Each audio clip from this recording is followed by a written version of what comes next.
ఎక్కడికి అని అడగకూడదు, కానీ ఏదైనా పని ఉంటే నేను చేసి పెడతాను కదా నాన్న. నేను వెళ్ళేదే పని కోసమమ్మా.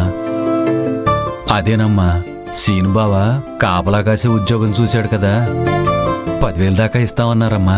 ఇవాళ నుండే రమ్మన్నారు. ఇంటి పట్టు నుండి ఏం చేస్తానమ్మా, వెళ్ళొస్తానే. నాన్న, ఈ సిటీలో రోడ్డు దాటడమే కష్టం. నీకు కొత్త, రోజు తిరుగుతున్న వాళ్లే దారి తప్పి తిరుగుతుంటారు. నువ్వు కూడా పని చేయడం అవసరమా నాన్న? ఎందుకో నాకు భయంగా ఉంది.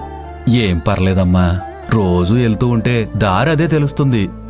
చన్నీళ్లకు వేడి నీళ్లు తోడైనట్టు నీ కష్టం తీరడానికి నేను కూడా ఎంతో కొంత తోడ్పాటు అందించిన వాడిని అవుతాను.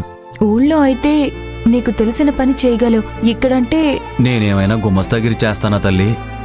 ఊళ్ళో అయ్యగారి వాళ్ళ తోటలకి కాపలా కాసేవాడిని కదా, అలాగే ఇక్కడ కూడా ఏ ఆఫీస్ దగ్గరో వాచ్మెన్ ఉద్యోగమే కదా మన సీను చెప్పింది.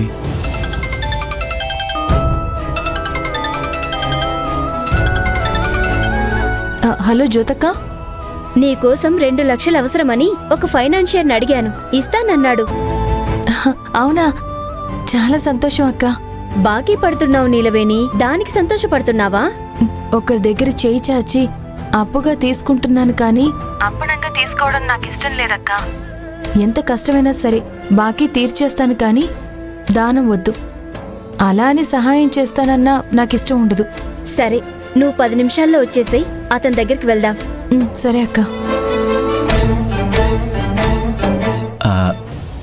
ఏమంటుందమ్మా జ్యోతి? ఎవరో దయగల మనిషి 2 లక్షల అప్పు ఇవ్వడానికి ఒప్పుకున్నారంట.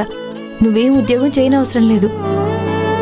అప్పు తీర్చడానికైనా నన్ను కష్టపడినివ్వమ్మా.